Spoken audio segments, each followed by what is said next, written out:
করার পর কি আবার শুরু করবো? আমি 2 ঘন্টা বয়ান করতে পারি, আমার সমস্যা নেই, এবং প্রতিদিন তো 3-4 ঘন্টা ওয়াজ করি, কিন্তু বাকিটা পরিবেশের উপর নির্ভরশীল। যতক্ষণ আমি বুঝি যে না মানুষের আগ্রহ সর্বোচ্চ আছে, ততক্ষণ আমার বলা লাগে না, বলি। আর একবার থামানোর পর আমার যদি 100 বার বলে না যে হুজুর আরেকটু করেন, 5 মিনিট করেন, 10 মিনিট করেন, আমি করবো না, কারণ আমি তো কোনো চুক্তিবদ্ধ না। বুঝেন না, যে 1.5 ঘন্টার চুক্তিতে আবদ্ধ, হুজুর 2.5 লাখ দিব, 10 লাখ দিব, হুজুর 50,000 দিব, কোন চুক্তি আছে নাকি আমার সাথে? এমনকি মাহফিলে পোস্টারেও তো আমার নাম নাই, দেখেন নাই?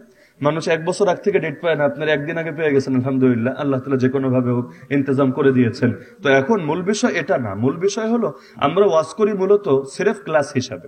ক্লাস একটা করি প্রাইভেট ক্লাস, একটা পাবলিক ক্লাস। ছাত্রদের সামনে যেটা করি প্রাইভেট ক্লাস, আর আম মানুষের সামনে যেটা করি পাবলিক ক্লাস। ক্লাস কেন? কিছু এলেম শিক্ষা দেওয়ার জন্য, আর কিছু না। আল্লাহর কসম, মাকসাদ এটাই, কিছু এলেম শিক্ষা দেওয়া, কারণ এগুলোই হবে নাজাতের জরিয়া। আর কোন এলেমের দ্বারা কার কপাল খুলে যায়, আল্লাহ কারে তার হেদায়েত দিয়ে দেয়, আল্লাহ ভালো জানে।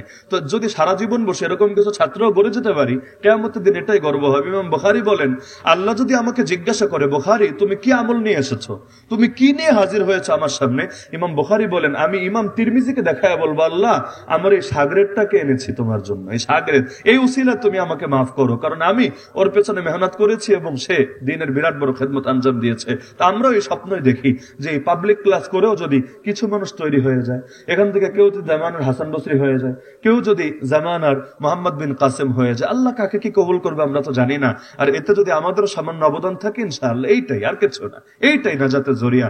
না হলে সফর করায় কোনো মজা নাই, শারীরিকভাবে কষ্ট, এবং নিজে তো অসুস্থ, সেই জেলের অসুস্থতা এখনো সারে নাই। আর কয় বছর লাগবে সারতে তাও জানি না, তারপরও চলছে আলহামদুলিল্লাহ। কেন? দিলের মধ্যে একটা আশা, আল্লাহ বুঝে এ উসিলা মাফ করে দিবে। তো যে বার্তাগুলো আলোচনা হলো, যদি আমলে আনতে পারেন, ইনশাআল্লাহ জিন্দেগিতে পরিবর্তন হবেই হবে। আল্লাহ তাআলা আমাদের সবাইকে তৌফিক দান করুন, আমিন। ওয়া আখিরু দাওয়ানা আলহামদুলিল্লাহি রাব্বিল আলামিন। আসসালামু আলাইকুম ওয়া রাহমাতুল্লাহি ওয়া বারাকাতুহু। সবাই দুরূদ শরীফ পাঠ করি।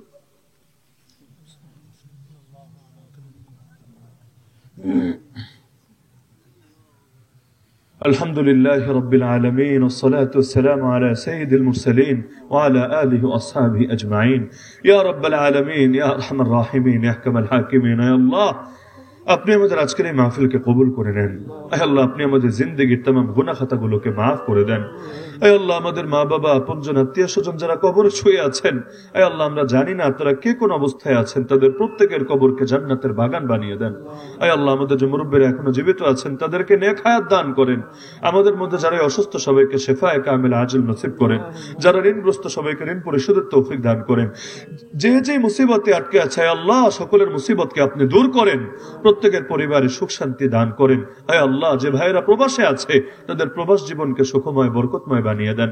আয় আল্লাহ এই মসজিদকে আপনি কবুল করে নেন। মসজিদের যাবতীয় প্রয়োজন গায়বে খাজানা থেকে পূরণ করে দেন। আয় আল্লাহ আপনার বান্দারা সেই সন্ধ্যা থেকে দ্বীনের ইলমের বড় পিপাসা নিয়ে এখানে বসে আছে, এখানে উপস্থিত প্রতিটা বান্দার উপর আপনি রাজি এবং খুশি হয়ে যান।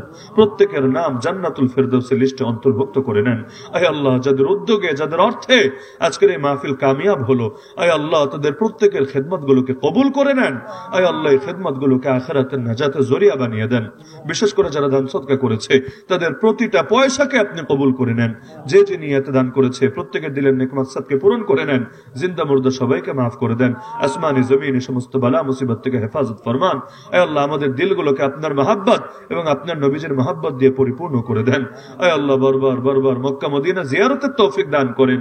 আয় আল্লাহ আমাদেরকে ঈমান নিয়ে বাঁচার, কালেমা জপতে জপতে শেষে নিঃশ্বাস ত্যাগ করার তৌফিক দান করেন। আয় আল্লাহ রজব মাস চলছে, রজব এবং শাবানে বরকত দিয়ে দেন, আর রমাদানুল মুবারক পাওয়ার তৌফিক দিয়ে দেন।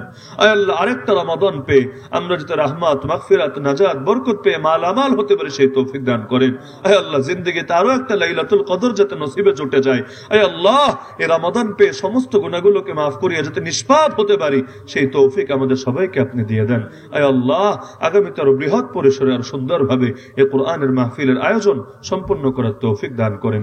রব্বানা তাকাব্বাল মিন্না إنك أنت السميع العليم وتب علينا إنك أنت التواب الرحيم وصلى الله تعالى على خير خلقه سيدنا وأولانا مولانا محمد وعلى أهل بيته وأصحابه أجمعين وارحمنا معهم برحمتك يا أرحم الراحمين.